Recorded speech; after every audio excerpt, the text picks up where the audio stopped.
Snelling, and the Pulitzer Prize winning book that I'm going to talk about today is called The Road by Cormac McCarthy.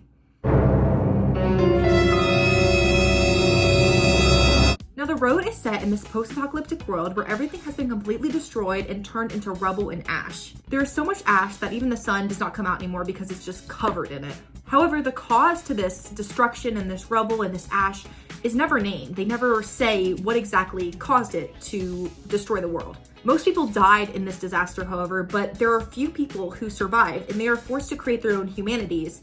And the story follows a father and son as they are just trying to make it through life in this new, desolate, and destroyed world.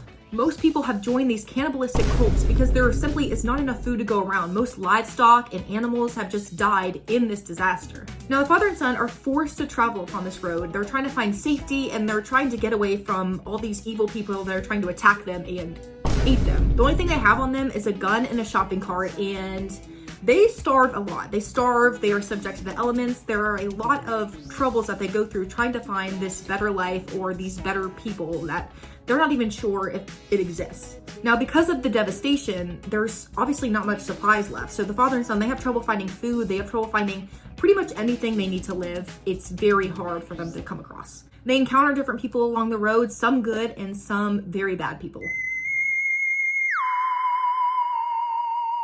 The genre of this novel can fall into post-apocalyptic or even a dystopian fiction. The novel can be called a dystopian fiction because it focuses on the society that has been completely destroyed and they have to rebuild themselves. People have been left to their own devices to create these new groups and these new ranks in society, and that's how these cults come about, and that's how these evil people are able to take power so easily. It is also set in the future, so like what happens when society falls apart, this is what the novel kind of plays upon.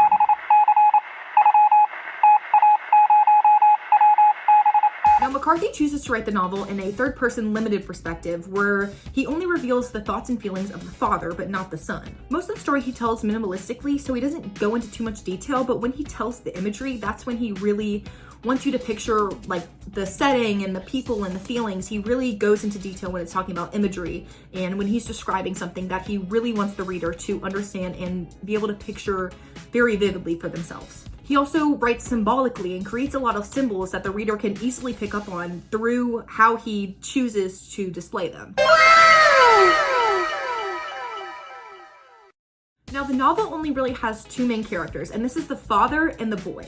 Now, there are other characters that they encounter along the road, but they are very minor characters and they really don't show up for many chapters. The father is the protagonist of the novel, and he's the one that we know the thoughts and feelings of. He is very loving towards his son, and he teaches him many survival skills along their journey in the road. However, as the novel progresses, he becomes weaker and weaker and weaker, and the son is forced to care for him. But the son has no problem with that because he loves his father. The son has such love for his father, and I think the author really shows that through his writing and just through their relationship.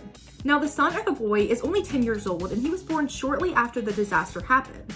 So his whole life, he has only known this desolation, but he still is a symbol of hope in the novel.